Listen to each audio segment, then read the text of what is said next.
Nice to see you. Welcome to your last Gear Up classroom presentation of your life. Feel free to shed tears. Any tears? No? Hip hip hooray. I have one announcement to make before we get into our presentation. Coming up this next Tuesday, it's May 1st. Anybody know what May 1st is besides May Day? 14 days closer to Jesus' birthday. So May 1st is National College Decision Day. So it's the day that you all should be making commitments to your colleges or universities for next year. You might be debating between a couple, but that's kind of the day that we celebrate as like a big deal for you guys. So Gear Up is going to put on a little celebration for you guys in here in the Media Center on Tuesday during lunch. We're going to have you sign a banner. We're going to have you take a picture with your college pennant, or if you don't have one, you will have a whiteboard that you can write it on there. On your tables, there are pieces of paper. If you could write your first and last name on there, and then the college you are planning on attending in the fall. And we are going to try to get groups of students who are going to the same university together to take a group picture. If you are undecided or if you are not planning on going to school in the fall, that's totally cool. Please write that in the column though. And if you have a t-shirt from your college, wear that on Tuesday as well. I'll put reminders out there on Google Classroom so you can remember. But that's all I have for that. Oh, we'll feed you cookies also on Tuesday. Okay. Yes, Leon? Come see me. Come see me. I'll follow up with you, okay? Yeah, if you want your picture displayed out on the Media Center hallway, come see me and I'll get them put up for you. So our presentation today is presented by Wings Financial. They are one of our financial partners for Gear Up. Trish and Jody are with us today. They're going to talk about some budgeting pieces for next year, whether you're in college or you're working or both. So if you have questions, please feel free to ask, but I will turn it over and get started. All right, Thanks, guys. All right, I'm Trish Olson, and I'm the Education and Youth Programs Manager at Wings Financial Credit Union. I've been with Wings for a little over 15 years, in the credit union industry for 24 years. Prior to teaching, which has been the last 5 years, I worked in collections, meaning that I managed all of the past due payments and such for the credit union, and which also meant having to foreclose on people's homes as well as repossess cars. That was not a really uplifting job, and so after 19 years of doing that, I said, you know what, I got to take my experience and do something positive with it, and this position became available, and so now here I am. My job, as well as Jody's, is to be in the school system. We support schools throughout all 13 county metro areas, and we teach kindergarten through 12th grade. We are happy to be with high schoolers today. We've spent a lot of time recently with elementary kids. Not that we don't love them and think they're beautiful and sweet and kind, but they pick their nose and do things like that. That kind of is a little distracting. So we're hoping you're not going to have that problem today. With that, I will let Jody introduce herself as well. Hi everybody, I'm Jody Slace, work at Wings Financial Credit Union, also down in Apple Valley. I've worked there for almost 5 years. I'm more frontline, so I was started out as a teller, which is a great place to start in banking. And then I went on to do member service lending, so I did everything from open accounts, opening credit cards, CDs, all kinds of things, kind of as a personal banker. So anything that anybody had a question on with their account or such, that's what I would do. So I come from it from that perspective, as opposed to Trish, who was kind of behind the scenes. So anyways, a little different perspectives, but nonetheless, we have hopefully lots of good answers for a lot of your good questions. So feel free to ask questions throughout the presentation. Whether or not it will, instead of waiting till the end, don't, go ahead and ask us right away so that you don't forget what your questions are, okay? Because they are important. All right, so obviously you can see we're going to be talking about budgeting in college. Budgeting is obviously something that is going to affect all of us at some point or for the rest of our lives. But I want to kind of give you guys some tools and some ideas and such to be prepared for when you start out on your own. For those of you that are going to be moving out of the house or going away for college, we just want to talk about what are some best practices, what are some reasons that you should be doing budgeting. So we're going to start out today by actually just watching a short video. And it's only about 2 minutes long. It is geared directly towards college budgeting. And so as soon as the link pops up here, we will go ahead and get started.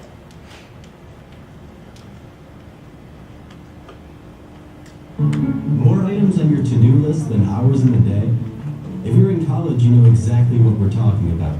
But there's one thing you should never be too busy to do, and that is taking time to make a budget. A budget is a financial plan that will help you make smart spending choices today while preparing for tomorrow. Budgeting will help you achieve your goals and prepare you for unexpected bumps in the road. So what goes into making a budget? First, you'll need to track your income and expenses for a particular period of time, such as a month. You can use pen and paper, a spreadsheet, or a budgeting app. After that, making your budget comes down to a simple equation. What you earn minus what you spend. To determine your income, include items such as wages earned at work, allowances from family, and student financial aid such as grants or scholarships. To determine your expenses, include items such as tuition, books, rent, credit card payments, and car payments. Then simply subtract your expenses from your income. Are your earnings greater than your spending? If so, you can choose to invest, buy a new cell phone, or simply save for a rainy day. But what if you spent more than you earned? If that's the case, it's time to cut back on your expenses and balance your budget. You may also need to find a way to increase your income. Remember, everyone's budget is unique and it will fluctuate from month to month. So use a budget and be mindful of your daily expenses. That way you can make sure you're spending your money on things that really matter to you. When you budget, you decide where your money goes instead of wondering where it all went. And there you have it, the basics of a budget. Now it's time to create your own. Go to studentaid.gov/budget to get started. So studentaid.gov/budget, really good website to utilize for the process of budgeting. So when we talk about budgeting, our goal is to obviously spend less than what we earn, okay? And so the only way we know that is by actually keeping track of the money coming in, that's our income, and the money going out, which are our expenses. In this example, you can see we just kind of went with a general budget of $400 a month, and we created some categories that we felt were somewhat relevant to students your age: transportation, technology, school activities, personal care, and fun. And kind of just said, this might be about what you're spending on these, $75 for transportation, $50 for each of the other categories. And it leaves us with that end month savings here of the $125. For those of you that were watching during the video, there was also a similar example of money that was left over in the video, a surplus of money after expenses. Did you hear any of the things that they were talking about that you could do with that surplus or that extra amount? Save it for a rainy day. Save it for a rainy day, yep. Did anybody catch, buy a new phone? Did you hear that one or something? So yeah, so we have a lot of different things that we can do with that $125 or that leftover money. Some months we may have more, some months we may have less. So the concept of budgeting is really one piece that we're going to focus on today, but we're going to really incorporate how does it all fit into your first year of college as well. So we're just kind of curious to see how many of you have actually done a budget or have a budget or have any idea of budgeting. Anyone? No one? Okay.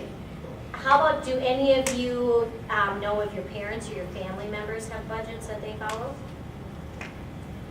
Yeah? Do they talk about it? I heard somebody say yeah. They don't talk to me about it, right? And you know what? Here's what's interesting about that is I get it as a parent. We don't want to totally, freak you guys out with all the money that we spend and stuff. But on the flip side of it, it's important for us to talk about that with our kids too, so that you realize that it's a realistic thing, that regardless if we're your age, my age, your parents' age, whatever, that we are budgeting our money and that it is important. I mean, you know, my daughter wanted something last week, and could I have gotten it for her? Yeah. She didn't need it right then and there. She thought she did, you know. And I said, no, you're going to have to wait until I get paid. She's like, why? I know you have the money. I'm like, nope, it's not part of the budget.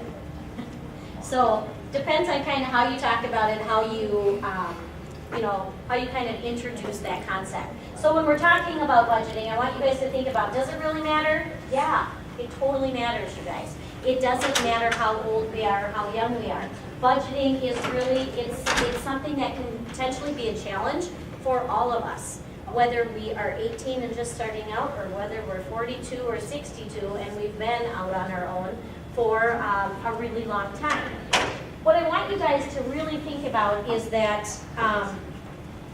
college years can be some of the most expensive years of your young adult life, okay?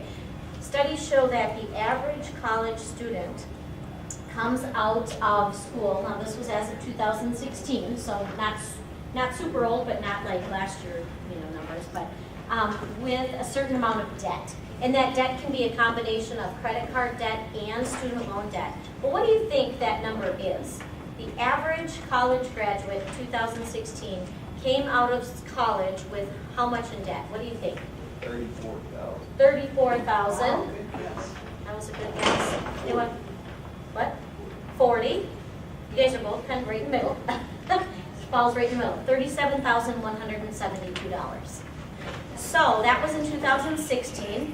If y'all go to college and you graduate in 4 years, you do 4 years, you're probably going to be out in what, 2022? You think that amount's going to be higher or lower? Higher, right? Why is it higher? Because tuition usually tends to go up every single year.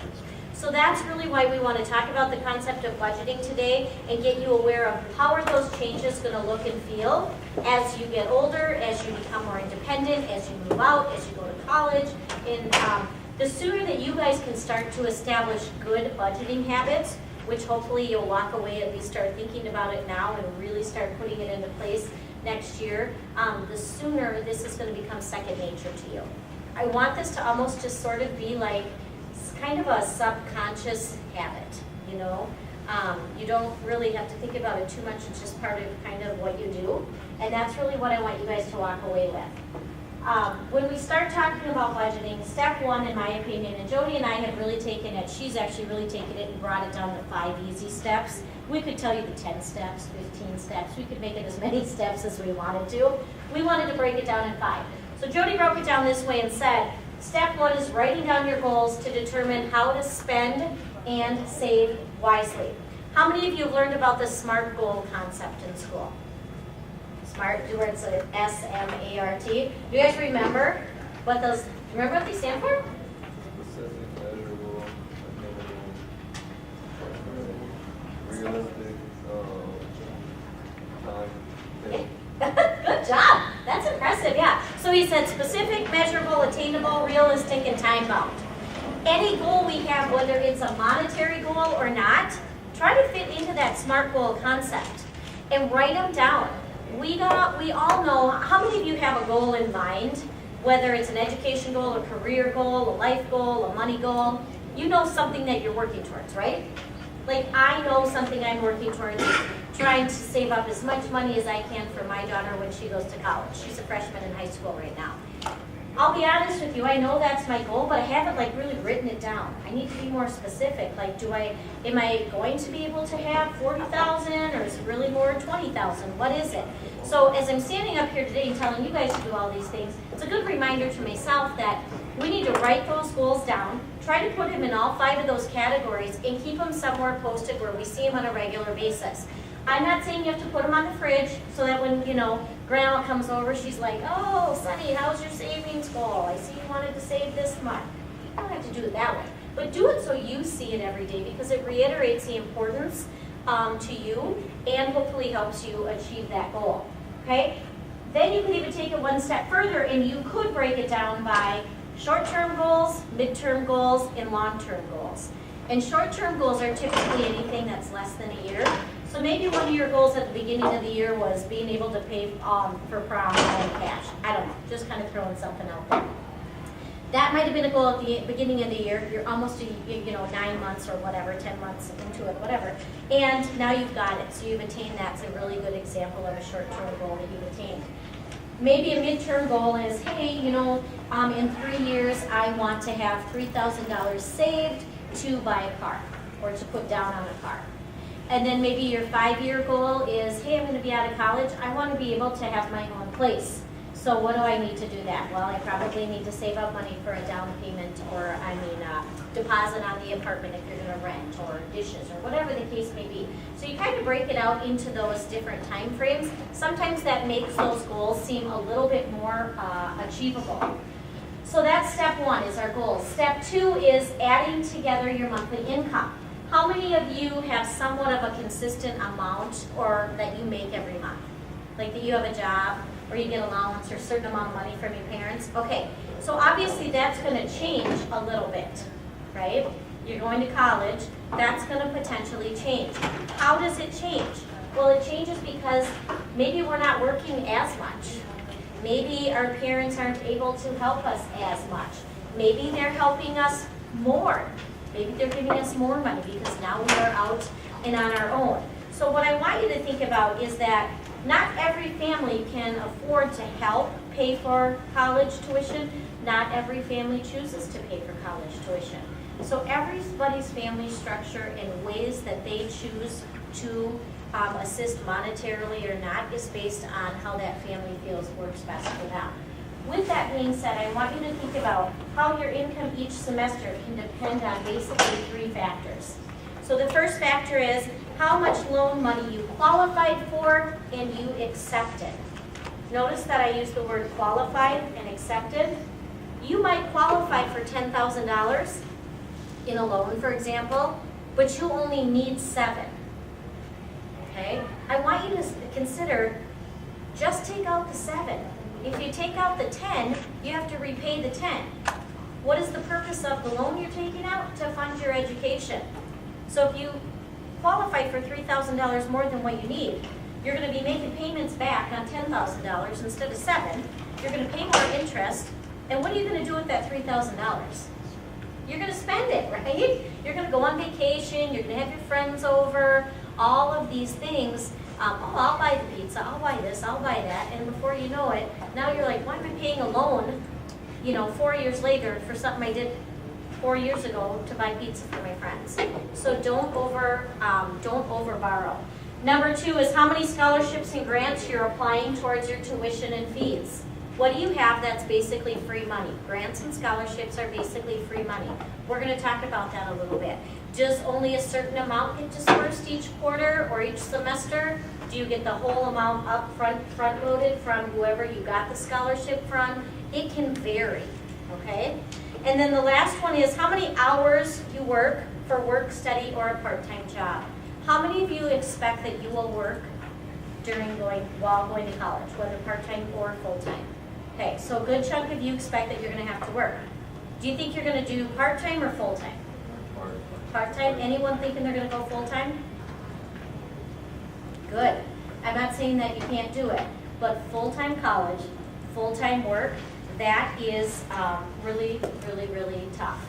That is tough in general to do both. So we're going to start talking about part-time and full-time jobs, but this is what I want you to think about too. In addition to that amount of money that our parents or your family are providing, we also want to look at our college income beyond working as student loans. What do we have coming in for student loans? And that is partially income because you're using it to pay for expenses, scholarships, grants, and then the federal work-study program. So let's start with working while learning, okay? You guys said most of you, or a good chunk of you, are going to work part-time. I get that. Some students have to work while going to college because it's a monetary necessity. They need it to fund their college and to pay for their needs. Others say, nope, I want to do it to get the experience, to build my resume, to show that, yes, I've graduated from college, but I also have some work experience to share on my resume as well. Regardless of what the reason is, what I want you to realize is you're going to have to figure out a balance. And you need to figure out how much can I work but still maintain my grades and still get all of my work done. I'm sure, now, you guys will have to tell me if you have a different opinion, but the other classes said the amount of homework and the transition from 9th to 10th grade and 10th to 11th grade was kind of significant. Did you guys start feeling like there was more homework and a little bit more stressful? Did you feel that here?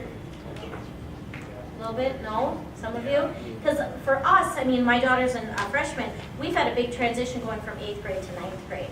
And I just keep telling her, hey, it's only going to keep up at this pace or get to be harder and harder.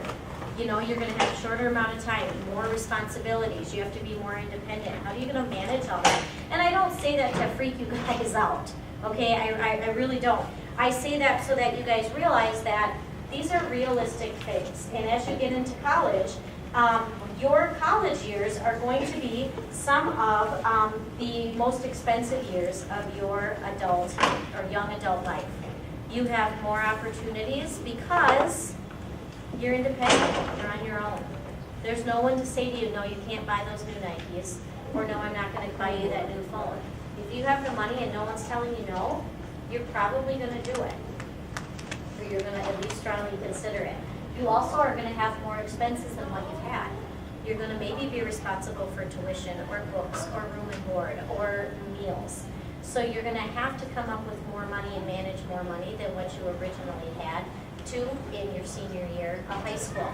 So this is why I say that determining how many hours a week you'll be able to work and still being able to stay on track with your school demands is super important. You might start to go, wait, I have a really big course load and I can't work this much. Okay, that's fine. So then you don't work as much. But you might say, wait, I have to work more because I can't afford this. Well, what happens if you work more? You don't get any more hours in the day, right? Still only 24 hours in a day. If you're working too much and you can't keep up with your studies, something has to give. If you decide, hey, I'm going to cut back on my credits or the total classes I take, that's okay. But if you go down to a certain status from like a full-time student down to a part-time student, and you've got student loans that you don't have to pay for because you were a full-time student, those student loan repayments could kick in because you're no longer a full-time student. The other thing that happens is it could extend your time in college. Something you were on track to get done in 4 years, now you've got to scale back, take less credits, okay? Now you might extend yourself out to 4.5 or 5 years. What happens when you extend that? You're spending more on school. What happens when you spend more on school? You have more money, more than likely to repay back in the end. So if you're going to work and you're going to go to school, which a lot of us have had to do and a lot of you will have to do, you have to figure out what's that balance. Your professor is not going to care if you miss a paper deadline because you had to work at Caribou last night and close. Your professor doesn't care. Your professor doesn't care that your roommate's an idiot and spilled water on your laptop and you couldn't finish your paper. So you guys are going to realize that you have a whole new level of responsibility, and you might have a professor that says, don't worry, I don't take attendance. You guys are adults. If you want to come to class, great. If you don't, that's fine. You guys are going to be like, score, I'm going to sleep in. Or you could be like Jody, she used to want to watch The Young and the Restless during her breaks. What I want you to understand, though, is that that also takes a lot of self-discipline. When somebody gives you that much rope, you could potentially hang yourself. You don't go to class, you don't get the study time and the curriculum and the education piece, but you have to take the tests.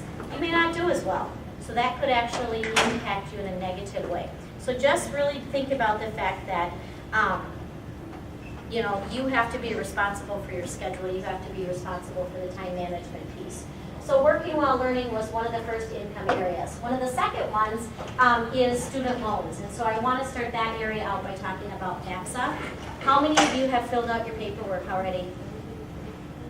1, 2, 3, 4. Okay, 5, maybe? All right, so opens up in October 1st. They typically say they want to have everything filed by June 30th for the next academic year. Why do you need to do this? This is how we figure out how much money you qualify for student loans and for financial aid. Look at the last bullet point. It says 13 million students apply each year and $120 billion in financial aid is dispersed. You don't know what you qualify for unless you fill this out. I went back to school and my daughter was in kindergarten. I went and met with the counselor. He said, did you fill out your FAFSA paperwork? I said, no. He said, I'm an adult. I have a 2-household income. I'm not going to qualify for anything. He goes, fill that out. So I was like, yes, sir. So I filled it out. And I actually qualified for a $500 grant because I was an adult student returning that had been out of school for like more than 5 or 7 years. So it really paid off for me. It was like, wow, that really opened up my eyes to this. There is funding available, but some of that funding is only available from going through the FAFSA process, okay? The other thing I want to have you guys keep in mind that Ms. Walker was telling me about earlier was the prior. And that means that they are looking at your family's income basically like 2 years prior to the current upcoming year. So your upcoming year is 2018, they're looking at income from 2016. So does that mean you should apply for this every single year?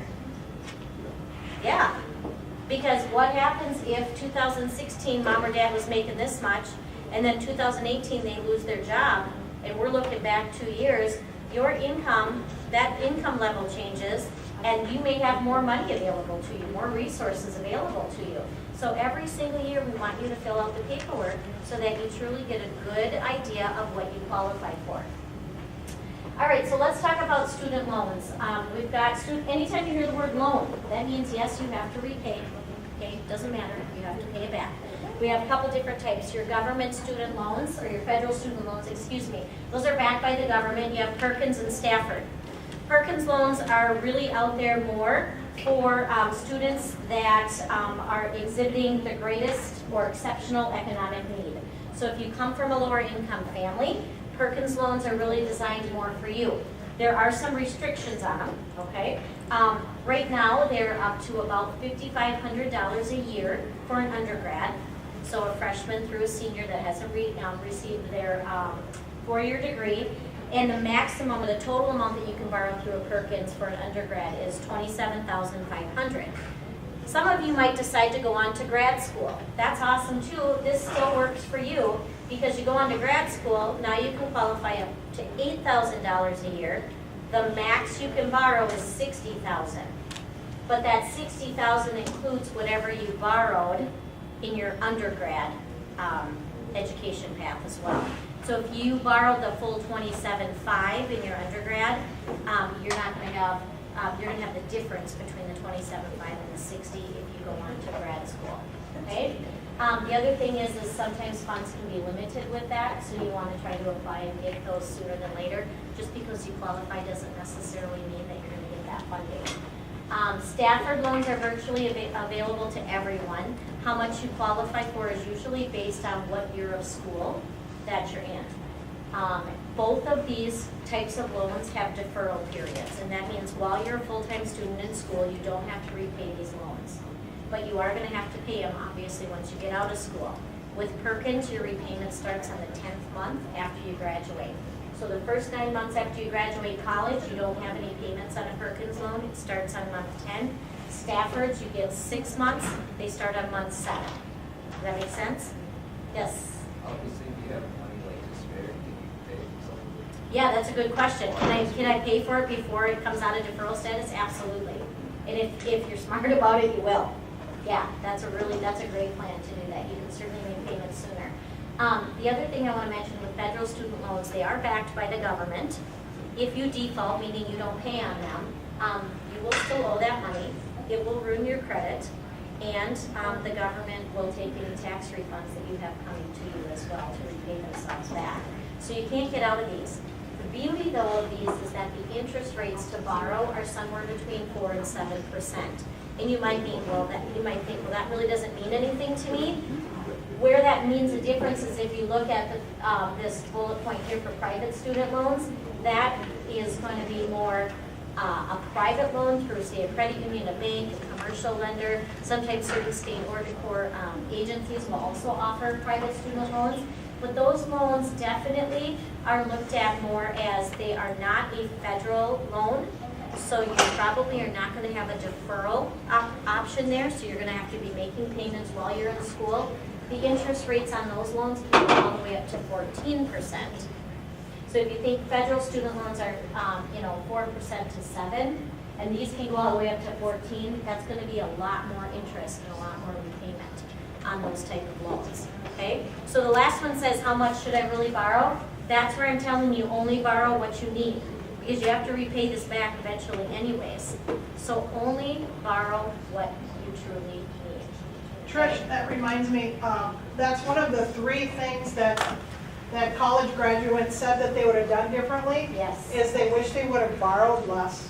They wish they would have saved more, of course. And then the third one was they wish they would have looked at other opportunities at other schools, chosen a less expensive school. So keep that in mind when you're choosing your school. You might be able to get the same degree from somewhere else for a lot cheaper than the one that you're doing. Yeah, and don't sell yourself short and say, oh, my family can't afford to send me to a private college because it costs too much.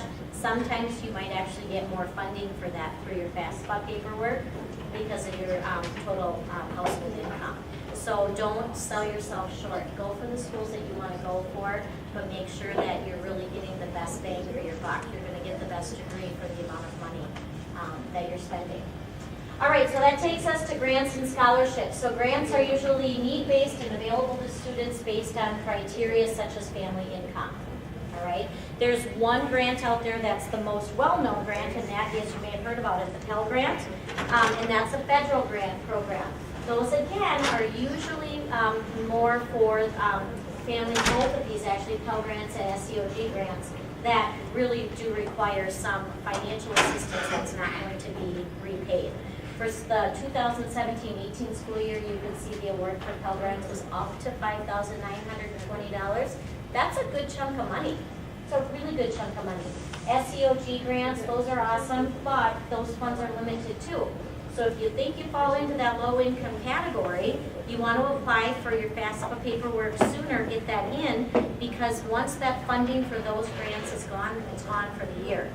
So if you have access to that and you think you're going to qualify, get your paperwork in sooner. Scholarships, on the other hand, a lot of people think grants and scholarships are the same. They're different because your grants are usually based on that financial need. Scholarships are usually based on your merit. So things like, are you a star athlete? Do you have great academics, good grades? Do you belong to a certain community or a certain group? Okay, that's usually what scholarships are more pegged for. For example, Wings Financial Credit Union, we have a scholarship program where we offer 11 scholarships a year for a total amount of $30,000. That is specifically for customers or members, as we call them, at our institution. So if you're a member at Wings Financial Credit Union, you can apply by filling out, our essay questions and apply to possibly get a scholarship. That's free money. And if an organization is willing to invest in your future, your education, you need to take the time to invest in your essay and really take the time to have it proofread. Read it over. Don't wait until the minute before it's due to start typing it up. Put some time into that. The other thing to keep in mind is scholarships are available in way more places than you probably even realize. Where your parents work, there may be scholarship programs. Your financial institution may have scholarship programs, your schools, your churches, any other group activities you're in, Boy Scouts, Girl Scouts. There's a lot of opportunities out there, even just local businesses in your community. So even if it's just a $500 scholarship, $500, you guys, is almost enough to pay probably for your books, because the average student's spending about $655 on books. Okay, so that was our one of our options. Our last option I want to talk about is the Federal Work Study Program. This is available, this is basically part-time work that's available for full-time students. It's available at 3,400 different institutions across the United States. So what does it really mean? Well, it's a government program that pretty much tries to pair a full-time student with a part-time position that kind of goes hand in hand with their area of study. So I don't know, if you're going to school maybe for education, to be a teacher or something, they're going to maybe try to place you in like a tutoring program at a local school or something like that. And so it's really good for a couple reasons. Number one, you're learning and earning. We always like a little cash, right? But number two, you're also building your work experience skills. So you're graduating from college, you have on your resume. You can put your college graduation down, as well as being able to put some work experience down. All right, questions before we move on to step 3? Okay, step 3 is expenses. You gotta list your monthly expenses and determine what are needs versus wants. When you're in college, your needs are gonna be things like tuition, books, room and board, food, okay? Some of those basic needs that we already have. And you guys have been learning about needs and wants since probably kindergarten, because it's part of the Minnesota school curriculum requirement that we talk about in social studies. With that being said, what I want you to realize is you don't know what money you're spending and what you're spending it on and what your categories are unless you're actually writing it down and keeping track of it. Okay? So whether you're keeping track of it on a notebook, whether you're keeping track of it in a spreadsheet or on an app, doesn't matter to me, but you need to be diligent to say, okay, yep, I gotta track that Gatorade I just bought at the gas station or that candy bar I bought in the vending machine. Those little tiny things really do start to add up. So when we're figuring out what expenses do we have and what are we spending them on, what are our categories, we gotta then break it down one step further and say, now we've got 3 different types of expenses. We've got fixed expenses, the expenses that don't change from month to month. Our rent, our car payment, car insurance. Then we have our variable expenses, things that we still spend money on every month, maybe gas for the car, groceries, electric bill, but those fluctuate, they change a little bit, so that's a variable expense. And our last one is the periodic expense, things that we might have that just pop up out of the blue. I need new tires, I had to go to the doctor, I had to pay a copay, I have a prescription, something I'm not paying for on a regular basis. So kind of figuring out what are my expense categories and where do they fit? Are they fixed, variable, or periodic? Tips for saving. The reason I put this in here is because as we're talking about expenses, these are some expenses you're going to have starting off in college. Number 1, don't pay full price for your textbooks. There's 3 different really good resources out there. If you're going to take any notes today at all or put anything in your phone, 3 places I would tell you to look for your textbooks that will more than likely have the textbook available that you need for your class at much less cost. One is called Abe Books, so ABE Books, okay? There's another one called Chegg, C-H-E-G-G, and then there's another one called Bookfinder. So discounted copies, most of the textbooks that you need are going to be in there. So again, Abe Books, Chegg with 2 G's, and Bookfinder. Number 2, cook for yourself. If you're living someplace where you have access to a kitchen, you're going to save a lot of money by buying groceries and cooking for yourself.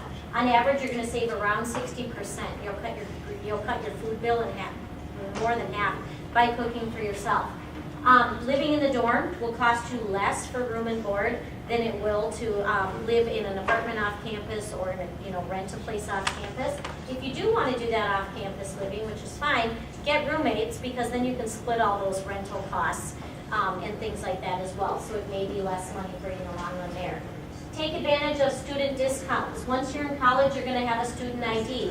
That student ID is going to get you discounts for various things. Right now, I can tell you Banana Republic, J.Crew have student discounts that are available by showing your student ID. Local restaurants do. Amazon has a discount for students. I think you get the first 6 months of Amazon Prime for free. There's just a lot of different ways that you can utilize those discounts. Ask, hey, do you offer a student discount? Sometimes even movie theaters do. Number 5 here is take advantage of campus resources. Your campus will have a student group that puts together an event of different events and calendars of events that are going on. Pizza parties, free movies, things like that. Might be an opportunity for you to A, meet more people, and B, have some entertainment at a much less expense. So just a few things to think about when you're thinking about expenses and where can you cut back. These might be some good areas to think about. Step number 4 is creating your budget sheet. Again, I mentioned earlier, I don't care if you use a notebook, if you use an app, if you use a spreadsheet. It doesn't matter to me as long as you have something that works for you and that you can track and keep track of income on one side, expenses on another side. We're subtracting our expenses from our income. Hopefully we have a surplus. Or as Jody likes to say, I'm sure there's an app for that, okay? And some of you might already be using an app. Step number 5 is revisit and revise your budget. realize that you're gonna have to re-examine and adjust as you go along. Some months you might have more money left over than you expected. Some months you might have spent more than you expected. You might think you spend $50 a month on groceries and you realize, whoa, I really spend more like $75 a month on groceries. So we're always re-examining and making adjustments. Okay, it doesn't matter where we're at in our life from a budget standpoint. We still make changes even as adults to our budgets. The last takeaway is these helpful apps and links. I'm going to get this piece to Ms. Walker, and she can get that out to you if you're interested in that, because I know we're kind of short on time to write all those down. But the last thing I want to keep in mind is, school's your job, and I'm going to flip back so you can all take a picture. There you go. Way to utilize that technology, guys. Best of luck to all of you as you graduate and whatever you decide to do, work, school, make good choices, and have fun.